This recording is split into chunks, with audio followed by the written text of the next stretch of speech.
Okay, hey, good afternoon. We're coming to you live from the new administrative offices for the Hennessey Public Schools. We've moved in, we've moved north exactly across the street, and we're sort of moved in. We're still in the living in boxes stage where you can't find anything, but you know you brought it across. So if you get a chance, just come by, drop by and take a look at where we are residing now. That's not why we're on air this afternoon. We have a couple things we wanted to discuss and bring up to the community's awareness. And the first is the status of the tornado shelter for the dome.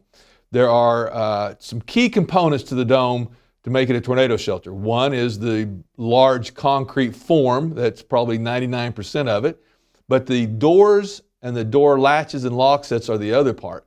And right now we are working through getting the doors to secure in a manner that would conform with the FEMA 361 rating. That has to do with drop bars going down into the concrete, lock sets we can't seem to find, and we had to order others. And so for right now, until we could bring you more information, that the dome is not, the Eagle Event Center is not capable of serving as a tornado shelter. So should we have inclement weather, should you feel a need to go to a shelter, please don't come to the Eagle Event Center because it just isn't ready yet. When it gets to that point, we'll certainly let everybody know, and you will probably be able to tell from the jubilant shouting that arises from the dome itself, because it's just been forever to get to this point.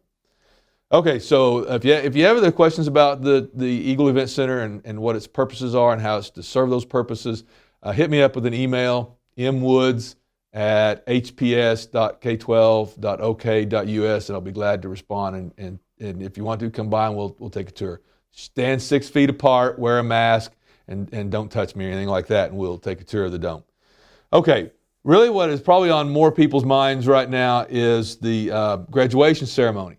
And what we wanted to convey today, because we still don't have any hard and fast dates, times, and procedures in place, we are working on them. Our goal is to have as traditional a service as we possibly can. I will just tell you that I don't see any circumstances that would allow us to have just a wide open ceremony where everybody gets to come and come and go as they please. I think those days are over for a good little while, but we are looking for a way that we can have a traditional ceremony and let our kids graduate in a way that they feel comfortable with and that honors the work that they put in for the last 12 years. So to do that, we have petitioned the State Department of Education to allow us to have a graduation ceremony on the tentative date is May 26th. That is based on the fact that the state really doesn't want us to be doing anything in May. They really want everyone to shoot for into June. And the reason for that is that gives them a couple 2-week spans to monitor the pandemic's effects and see what the cases are. Are we going the wrong way now that they've lessened the restrictions? Or are we getting more cases? Are we having more deaths?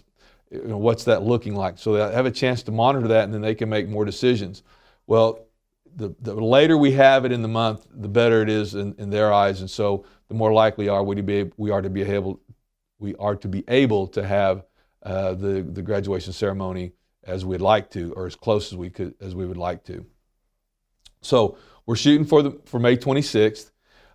We have contacted our legislators, we've contacted the governor's office, we've contacted the State Department of Education. Like I said, we have submitted a petition to the State Department of Education to allow us to have the ceremony on the 26th. That would allow all the students to participate in the ceremony. And I personally feel very strongly that is something I want to accomplish if we possibly can, and let the class graduate as a class. It won't be the same to do something else a little bit different a little bit later. So the 26th just happens to be the best date where most everything will coalesce around everybody getting to be in the graduation ceremony at the same time. You don't have all the answers. This will possibly be changed by the state through either a rise in the cases of the COVID-19. Other factors may come into play that change this. We're doing our best that we can to be on top of the situation and let you guys know as much as we can as soon as we can. If you have any questions, did I cover everything? Jack, no. Mariana? No? You didn't tell them you want to have it in the dome. Well, we would like to have it in the Eagle Event Center, And again, not just out of arrogance on our part that we want to show it off, but all of the stuff is there. If you want to have a graduation or the graduation ceremony with a senior video, we need a way to play that. We have that capacity.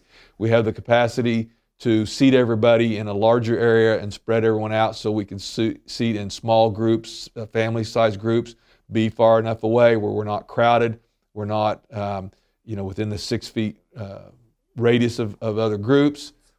And we have a good sound system that is going to really help, I think, enhance the ceremony and again, give us the ceremony we want. We shouldn't have to compromise anything. Still be live streamed. I guess, are you still live streaming? Still going to live stream it so everyone will get to watch it. Again, I just think for the situation we're in, we're probably trying to check as many boxes as we can and are getting close.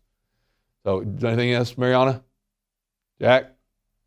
Okay. And so, Jack told me he was going to get some B-roll. So if you happen to see a picture of a lock that's missing, you'll know what it is. So you guys have a great evening, and we'll keep you up to speed and let you know what we can as quick as we can. Thank you.